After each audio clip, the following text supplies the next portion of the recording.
What is Hindu undivided family? HUF.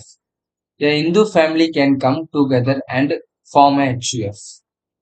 HUF is taxed separately from its members.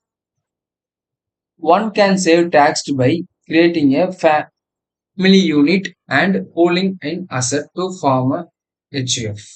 HUF has its own PAN and its file tax returns independence of its member. Hindu family can come together and form HUF. ஒரு இந்து குடும்பத்துல இருக்கிறவங்க ஒரு business பண்ண நினைச்சா அந்த business பேரு HUF. Hindu undivided family. HUF is taxed separately from its member. HUF பிசினஸ்ல இருக்கிற எல்லா பர்சனுக்கும் செப்பரேட்டா ஒரு டாக்ஸ் இருப்பாங்க.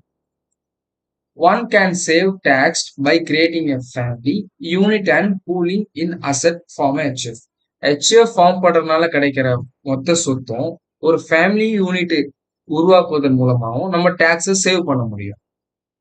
HUF has its own PAN and files tax return independent of its members. HUF பிசினஸ்ல இருக்கிற பிசினஸ்க்கு ஃபைல் டாக்ஸ் ரிட்டர்ன் இண்டிபெண்ட் ஆகும். HUFக்கு ஓன் பேனும் இருக்கும்.